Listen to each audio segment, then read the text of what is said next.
जनाब, आपके YouTube पे भेजे गए सवाल तजियाकारों के सामने रखते हैं। महमल सरफराज साहिबा, आपके लिए सवाल भेजा गया कि पोलन एलर्जी के खात्मे के लिए इस्लामाबाद में जंगली शहतूत काटने का फैसला हुआ, लेकिन ठेकेदार ने शनाख्त किए बगैर पूरे 4 एकड़ से तमाम दरख्त ही काट डाले। क्या इसका एहतसाब होगा? अलीना, मुझे तो लगता है कि जैसे पाकिस्तान में जो एडमिनिस्ट्रेशन हो, गवर्नमेंट्स हों या वैसे इस तरह ये ठेकेदार हैं या जो बाकी हैं, वो इस तरह लगता है कि उनको कोई दरख्तों से, ग्रीनरी से, नेचर से बिल्कुल भी ना कोई प्यार है और ना ही उनको कोई आइडिया है कि ये कितने अहम हैं। ख़ास तौर पे जब हम क्लाइमेट चेंज की बात करते हैं और हम कहते हैं कि Pakistan is one of the most vulnerable countries when it comes to climate change, कि इनकी कितनी अहमियत है। यहाँ पर डेवलपमेंट के नाम पर, हाउसिंग सोसाइटीज़ के नाम के ऊपर आप देखें, सड़कें बनानी हो तो जी दरख्त काट दो। अच्छा, ये भी नहीं है कि वो दरख्त दोबारा जो है कहीं उतने ही कहीं और भी आप लगाएं। फिर जी ग्रीन लैंड को आप जो है एग्रीकल्चर लैंड को आप बना देते हैं हाउसिंग सोसाइटीज़। इधर इस तरह की इजाज़त दी गई जो कि वैसे एक क्रिमिनल नेग्लिजेंस है, लेकिन यहाँ पर उसको एक लुक्रेटिव बिजनेस समझा जाता है। तो जी वो भी एग्रीकल्चर लैंड के ऊपर हाउसिंग सोसाइटीज़ बन रही हैं, वो भी सारा ख़त्म किया जा रहा है। ये भी जिस तरह ये हुआ है कि जी उन्हें पता नहीं चला और उन्होंने सारा काट दिया। कैसे हो सकता है? यानी कि कोई ओवरसी नहीं कर रहा था, कोई इंपॉर्टेंस नहीं थी, बताया नहीं गया था कि कौन से दरख्त जो है वो काटने शतूत के और कौन से नहीं काटने जो बाकी सारे। ये कैसे हो सकता है? तो who is responsible for this? एहतसाब मुझे नहीं मालूम, होना तो चाहिए बिल्कुल अलीना, और बहुत ज्यादा इसके ऊपर एक्चुअली सोशल मीडिया और मीडिया के ऊपर इसके ऊपर शोर भी हो रहा है और आवाज भी उठाई जा रही है। लेकिन यहाँ पर मसला वही है कि अकाउंटेबिलिटी किसी की भी नहीं होती, गवर्नमेंट्स की नहीं होती। क्योंकि गवर्नमेंट्स की भी यही सोच है कि अच्छा दरख्त काट दिए, क्या फर्क पड़ा, डेवलपमेंट करनी, डेवलपमेंट जरूर करें, इंफ्रास्ट्रक्चर इंपॉर्टेंट होता है, कम्युनिकेशन, ये सारा कुछ बहुत इंपॉर्टेंट होता है, लेकिन आप एनवायरनमेंट की कॉस्ट पे नहीं कर सकते। फीजिबिलिटी बनती है और किस तरह एनवायरनमेंट को प्रोटेक्ट करके उस तरह के प्रोजेक्ट्स बनते हैं, वो होने चाहिए। इस्लामाबाद एक ज़माने में, खैर अभी भी हमारे शहर से तो काफ़ी ज़्यादा ग्रीन है, लेकिन ये कि अब वहाँ के रहने वाले उमर भी हैं और भी लोग हैं इस प्रोग्राम के अंदर, इनसे भी आप बात करें कि इस्लामाबाद में जो लोग रह रहे हैं वो कह रहे हैं कि वो ग्रीनरी अब उस तरह की नहीं रही। अब वहां पर भी स्मॉग होती है और ये जो पोल्यूशन और ये सारा कुछ है अलीना। तो मेरे ख्याल में हमारे गवर्नमेंट को, हमारी अथॉरिटीज़ को इसके बारे में सोचना चाहिए कि ऐसे अगर कोई क्रिमिनल एक्ट होता है, क्योंकि ये एक्चुअली क्राइम है अगेंस्ट द एनवायरनमेंट, तो उसकी जब तक अकाउंटेबिलिटी नहीं होगी, उसकी सज़ा नहीं होगी, और ख़ुद भी अगर उनकी भी अपनी अथॉरिटीज़ के अंदर या गवर्नमेंट के अंदर लोग हैं जो रिस्पॉन्सिबल इन चीज़ों के लिए, उनकी अकाउंटेबिलिटी नहीं होगी, तो ये सिलसिला यहाँ नहीं रुकेगा। बड़ी अहम बात है। और अभी आपने निशानदेही की ना कि अगर ये सब कुछ हो रहा था, काटे जा रहे थे, तो कोई ऐसा नहीं था जो उस वक्त सुपरवाइज कर रहा हो या देख रहा हो इसको कि कौन से दरख्त काटे जा रहे हैं, कौन से नहीं। वैसे तो बाहर के ममालिक में हमने ये भी देखा है कि कुछ हेल्पलाइंस बना दी जाती हैं गैर कानूनी तौर पर नेचर को नुकसान पहुंचाने, अगर प्रिजर्व्ड एरिया है तो वहाँ पर उसको नुकसान पहुंचाने के लिए कोई ना कोई कंप्लेंट सेल होता है। बट यहाँ पर ऐसा भी पाकिस्तान में कुछ नहीं है। So that's a point two ponder for the हुकूमत। आगे बढ़ते हैं जी, मोहम्मद अली साहब से सवाल करते हैं। मोहम्मद अली साहब, सलामती काउंसिल में वेनेजुएला के मामलात पर अमरीकी अस्करी इक़दाम पर पाकिस्तान ने वाज़े किया कि आलमी निज़ाम यकतरफा ताकत से नहीं बल्कि खुद मुख्तारी के एहतराम से मजबूत होता है।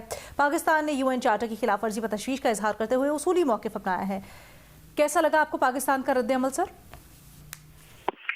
देखिए, मैं समझता हूँ कि पाकिस्तान ने अपनी तारीख में हमेशा जो है वो जहाँ भी कोई तनाज़ा हुआ है, किसी मुल्क के अंदर जारियत हुई है, मुदाखलत हुई है, तो UN चार्टर और अक़वाम मुत्तहिदा के जो बुनियादी कानून और उसूल हैं, हमेशा उसको अपहोल्ड किया है, उसको सपोर्ट किया है, और उसकी तमाम तर जो वायलेशन है उसको हमने कंडेम किया है, अपोज किया है। और इसकी बुनियादी वजह यह है कि खुद हमारा जो मसला कश्मीर के ऊपर लोकस स्टैंडाई है, यानी कि जो पूरा केस है, मुद्दा है, वो आलमी कानून और अक़वाम मुत्तहिदा के चार्टर के ही ऊपर मबनी है।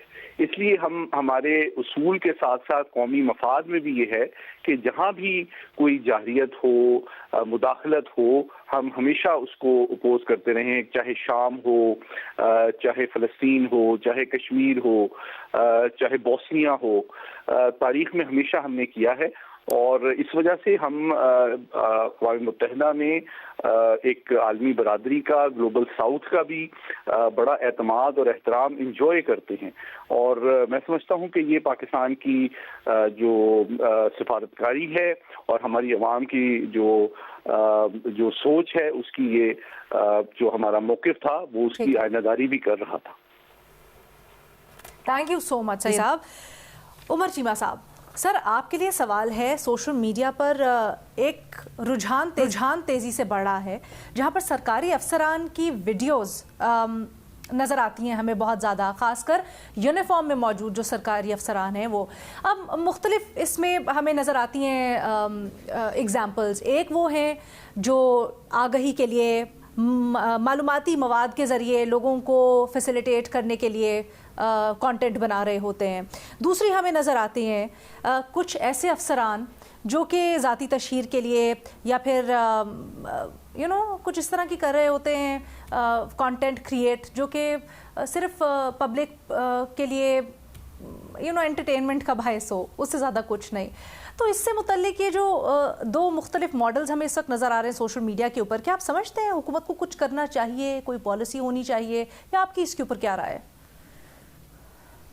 لینا حکومت تو اس کی سرپرستی کرتی ہے، اگرچہ یہ پوری طرح ٹک ٹاکرز کی گورنمنٹ نہیں ہے، لیکن وہ انڈر پریشر ضرور ہوتے ہیں کہ آپ کا کام نظر آنا چاہیے. وہ جو ایک پرانے زمانے میں بات کرتے تھے کہ نیکی کر دریا میں ڈال، اب جو نیکی کر میڈیا میں ڈال، اب جو ٹک ٹاک میں ڈال، اب ٹویٹر پہ ڈال، تو وہ والی باتیں زیادہ چل رہی ہیں. اچھا، اس کا ایک جو مثبت پہلو ہے یا جو جس طرح صورتحال بدل رہی ہے، اس میں ان کا آرگومنٹ یہ ہوتا ہے کہ لوگ اگر ہم کوئی اپنا کام شو نہ کریں تو لوگ کہتے ہیں نہیں کہ آپ کر کیا رہے ہیں.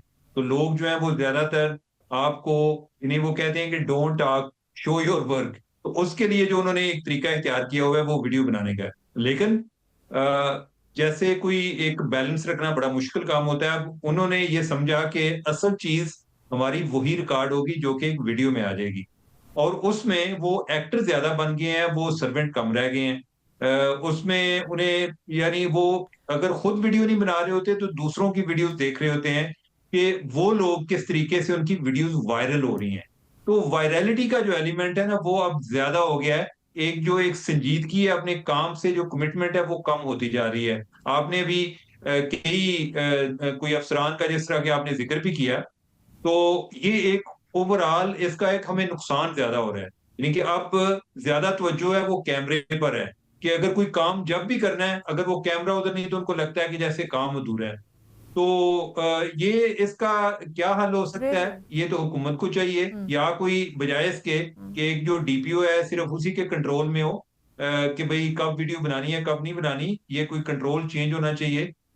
اور اس سے مجھے لگتا ہے کہ جو پورا پہلے کہتے ہیں نا کہ وہ جو انفلوئنسر جو ہے، اب آفیسر جو ہیں وہ بھی انفلوئنسر بنتے جا رہے ہیں. اور بلکہ میں تو ابھی دیکھ رہا تھا ایک آج فائنینشل ٹائم میں خبر آئی ہے کہ امریکہ میں جو ایک آرٹسٹ ویزا کے لیے، ایکسٹرا آرڈنری ویزا کے لیے انفلوئنسرز کو انہوں نے آرٹسٹ کی کیٹیگری میں ڈالا ہے.